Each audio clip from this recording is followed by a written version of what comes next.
इराणसोबतच्या वाटाघाटीसाठी एका नवीन राजवटीसोबत चर्चा सुरू. अमेरिकेचे अध्यक्ष डोनाल्ड ट्रम्प यांची माहिती.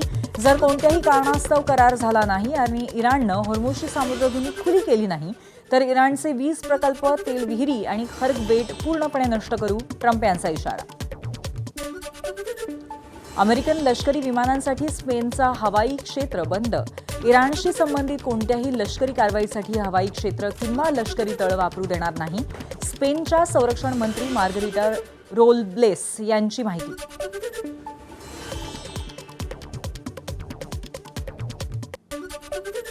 होर्मुझ सामुद्रधुनी बंद करण्याचा निर्णय घेणारे IRGCचे नौदल प्रमुख अलीरेझा तंगसिरी यांचा मृत्यू. 4 दिवसांनंतर इराणची कबुली.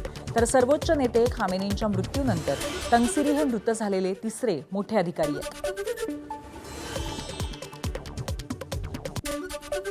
इराण आणि हिजबुल्लानं केलेल्या क्षेपणास्त्र हल्ल्यानंतर इस्रायलमधील हैफा शहरातील एका तेल शुद्धीकरण कारखान्याला आग. रिफायनरीवरती क्षेपणास्त्र आदळलं की हवाई संरक्षण यंत्रणेनं क्षेपणास्त्र रोखल्यावरती खाली पडलेल्या तुकड्यांमुळे आग लागली हे अस्पष्ट आहे. इराणची राजधानी तेहरानमधील एका विद्यापीठावरती इस्रायलचा हवाई हल्ला. इराण संस्थेचा वापर लष्करी तळासाठी करत असल्यामुळे हल्ला केल्याची इस्रायल लष्कराची माहिती. सोलापूर महानगरपालिकेच्या वार्षिक बजेटच्या बैठकीमध्ये मोठा गोंधळ. शिवसेनेचे गटनेते अमोल शिंदे भाषण करत असताना भाजपचे नगरसेवक प्रशांत पल्ली यांनी हस्तक्षेप केल्यामुळे शाब्दिक वाद.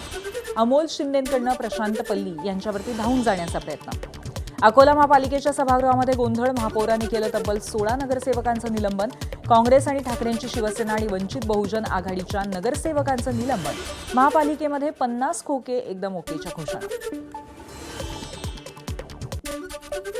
बुलढाणा जिल्ह्यातल्या चिखली, नांदुरा, जळगाव, जामोद आणि संग्रामपूर परिसरात वादळी वाऱ्यांसह पावसामुळे अनेक भागातील वीज पुरवठा खंडित. एबीपी माझा, उघडा डोळे बघा नीट.